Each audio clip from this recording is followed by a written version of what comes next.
they were worried about that. He's like, you're developing preeclampsia. I think that's why you're going into labor so soon. He did check my urine. I had protein in it, blah, blah, blah. So he was worried about that too. So anyway, back to the pushing. So,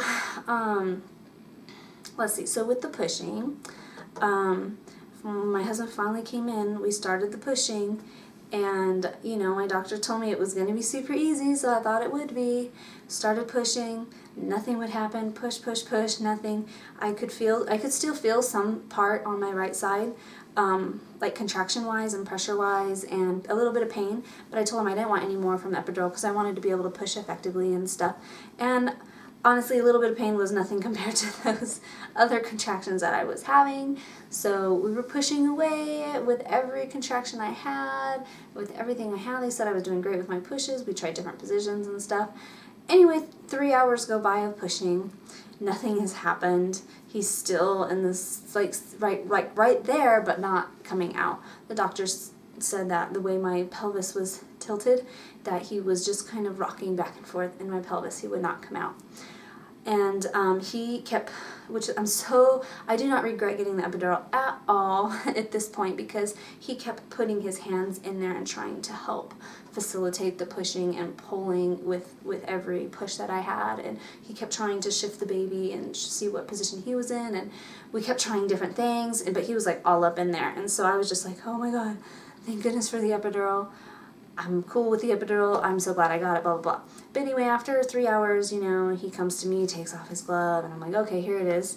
I'm going to end up getting a C-section. This is what I didn't want. I'm okay with epidural. I'm okay with Pitocin. My whole main goal and focus was no C-section because of how hard it is to recover.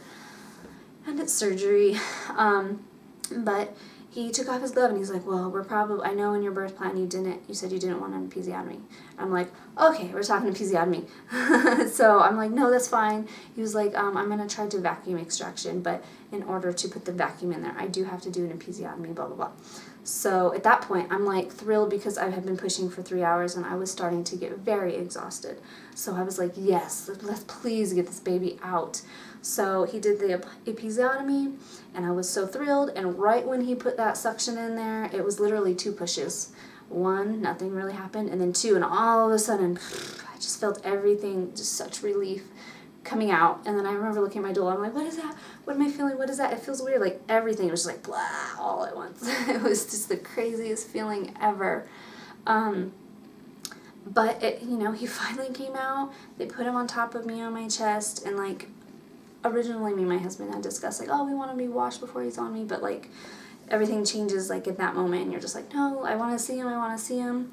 And they put him on my chest. He was all gooey. They waited to do the cord. I do the cord blood and the tissue for basically saving it for later or whatever.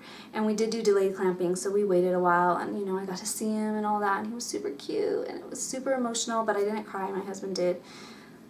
He was really emotional that day. He thought that one of us was going to die because I had been pushing so long and it was hard for him to watch. Oh, one thing I forgot to mention too is while I was pushing, they were like, do you want to see your baby's head? That will probably help you with pushing. And I was like, hesitant. And I'm like, maybe. And then they told me that like, he's totally like blonde baby. So I was like, okay, maybe if I see that hair that's been giving me this heartburn for so long, maybe it will encourage me.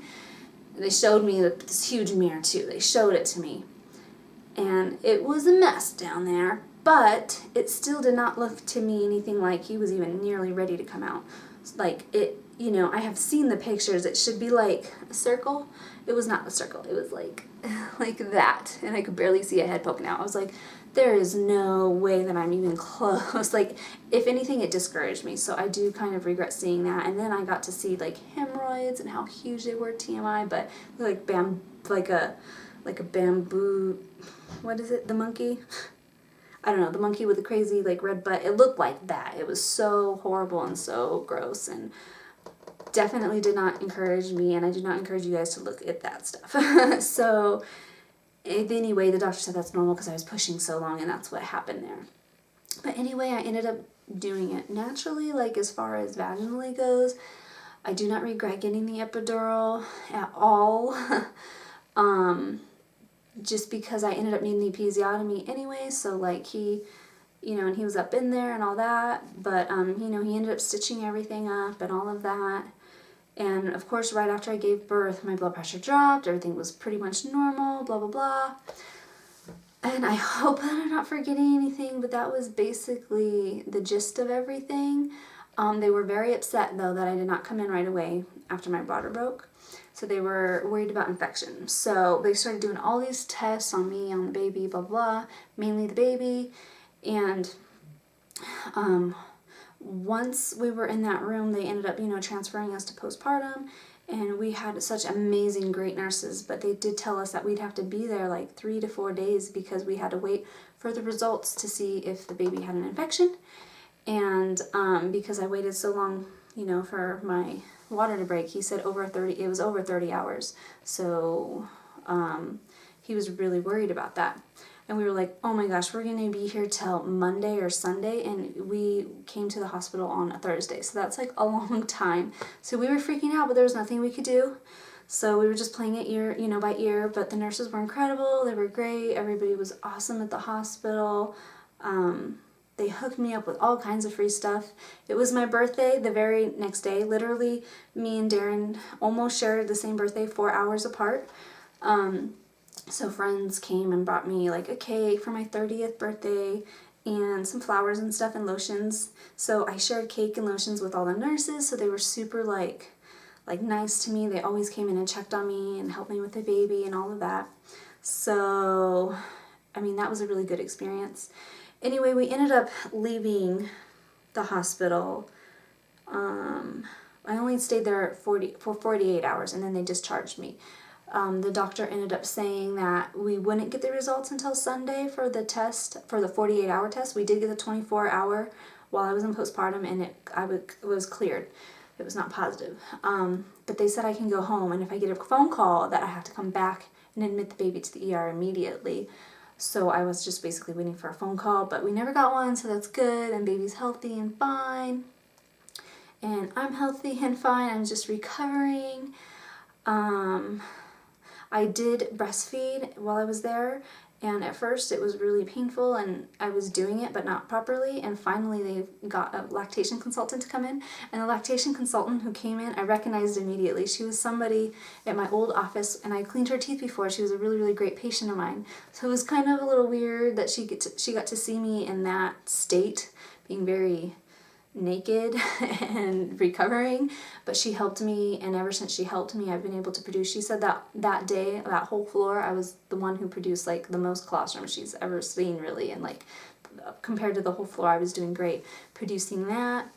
And so I've been breastfeeding just fine. The doctor did recommend that I supplement while I was at the hospital because he did have jaundice, so I did supplement a little bit, like basically 2 times or 3 times.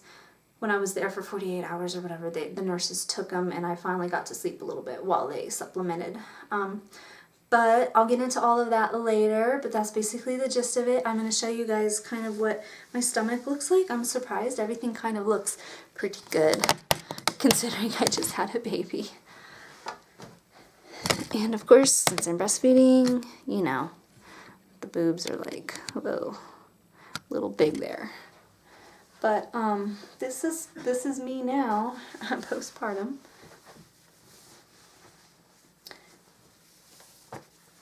And this is 5 days later. Darren's 5 days old. So it's really not that bad. I kind of have a tiny line here.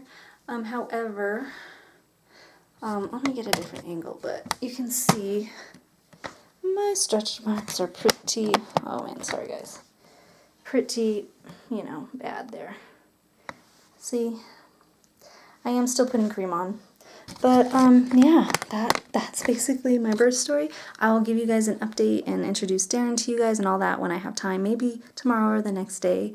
But thank you so much for watching me with this journey and everything, and I will keep you guys updated, and I will do baby updates and stuff like that. So I will have the memory, and so I can share it with everybody. Bye.